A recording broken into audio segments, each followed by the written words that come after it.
Guys, this is my reaction video on the TED Talk about backbiting. I thought that this TED Talk was very interesting and thought that he had a lot of insight on it, and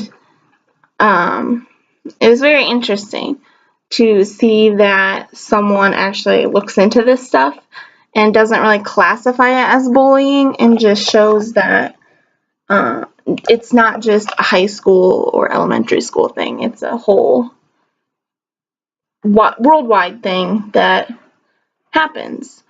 So one of the main things that I got out of this is that people don't want to admit that backbiting happens. It happens whether we think so or not.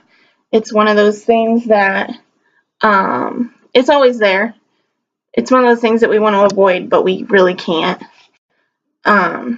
One thing that really stuck out to me was his example of the triple filter test. When someone comes up to you and wants to tell you something, you need to ask them 3 questions. Do you know if the information is true? If it's not true and you're not 100% sure it's true, then you shouldn't be going around telling people about it. 2, is it anything good? Is it anything that is worth putting your time and effort into? Because sometimes it's just not worth it. 3, is it useful? Is it going to change me? Is it going to help me with my job? Anything like that. If none of these are correct, then you should ask them, then why tell me? If there's no reason that you should be telling me this, then there's no reason. I personally think that people backbite because they feel empowered by knowing info that others don't really know. They feel as if they are above everyone else just because they have information that someone else wouldn't in the end. In this video, I like that he shows that adults bully too, by backbiting and by gossiping, because in reality it's all the same thing. It's has the same outcomes.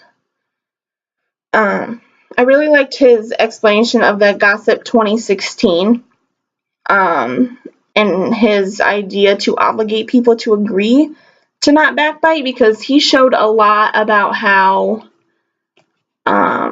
if you backbite and you notice it in a workplace and you have this Gossip 2016 example in play, it really makes things change in the workforce. For example, he said that absenteeism goes down, and I think that's mostly because people feel welcomed and comfortable in their environment. They don't feel like they're being attacked by gossip and attacked by other stuff like that, so they feel comfortable and don't feel afraid to go into work. He also said that infractions are minimized. People aren't clashing heads and people aren't creating conflicts, so there's not as many issues. Those issues aren't going to arise as much, if at all. So that's a big issue or advantage. A third one that he addresses is that productivity increases.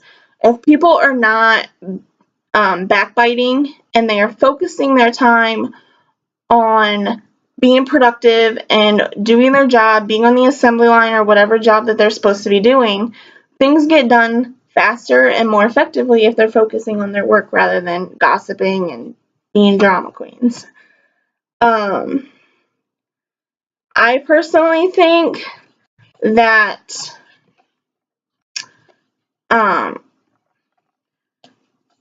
backbiting doesn't really affect me personally right now. The overall, I feel like people might be talking about me at some point, but I kind of like to lay low. But I feel like if backbiting was in my life, it would kind of put me in a negative light, make me feel unwelcomed, and it would make you feel like you're, as the famous saying says, walking on eggshells, like you can never really do anything right or do anything to please other people. So one of the questions that was on the assignment to look for said, at what stage of life do you think people are conditioned to think that backbiting is okay? Kind of linking backbiting with gossiping and bullying and stuff like that, I think that it's one of those things that is basically taught from day one.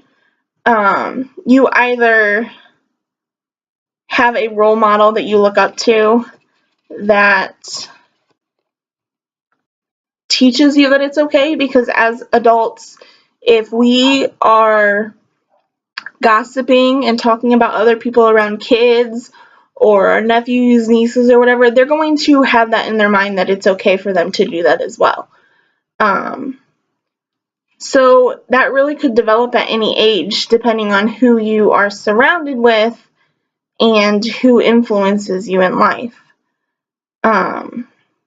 At first, I thought that it would mostly be the teenage years when they lose that punishment from their parents for doing such things. So like 16, 17, 18, when they start to be more independent. But the more I thought about it and the more I went in depth in the video, it really made me think that they do start to, like, even as a baby, they repeat things that we say.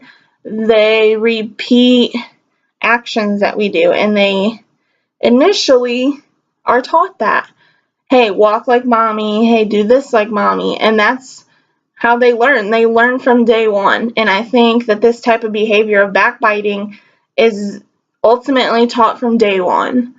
Adults really need to watch what we do, and we need to implement that to be able to teach the generations, the younger generation specifically, that that type of behavior is not okay.